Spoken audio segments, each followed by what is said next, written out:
when somebody is bitten, they tend to have multiple reasons for why that's possible, all of which, this is my view, let God off the hook.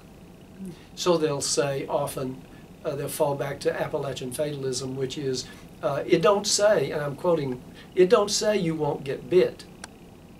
It just says we have to do it.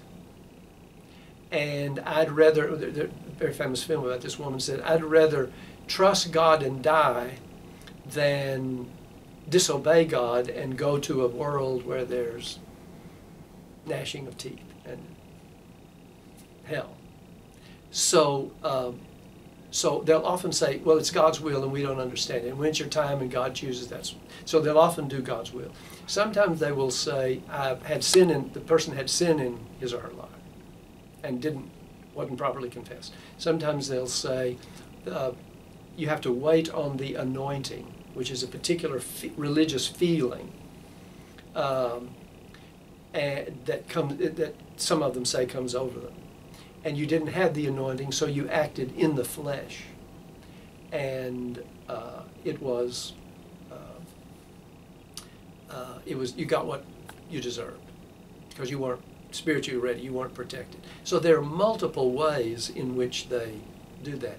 The other thing that I find most disconcerting is not about the legal issue, it's about their own sense of miracle. So most of the people who are bitten don't seek medical treatment.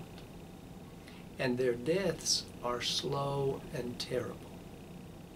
And I guess probably 3 years ago, the Washington Post did a Sunday magazine story on a West Virginia serpent handler. And I got quoted in the article, and that's how I knew about it.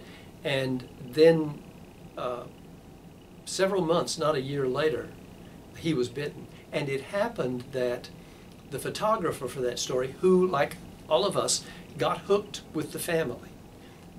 I think it was a female. She got connected to the family, and she happened to be at the church when he got bitten. They took him to the trailer, double-wide trailer of his mother-in-law, I think, and he died a slow death. And she, at the family's request, photographed, she didn't publish them, but photographed his dying. And it was such agony that finally the family could stand it no more, and they called 911, and it was too late.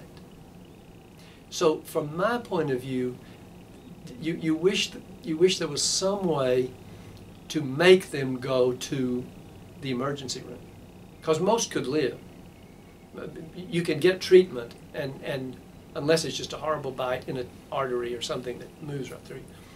And that's the saddest thing to me, is that they man up, they woman up, and try to hope for a miracle, and then they die in agony. So many of them have been bitten.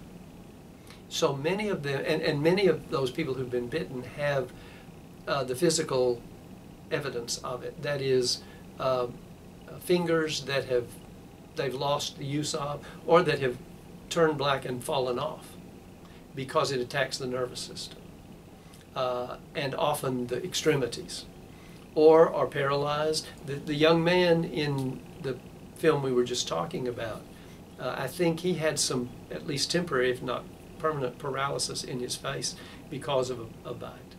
So it's not that you are bitten and die, or you're not bitten. It's that you get bit a lot.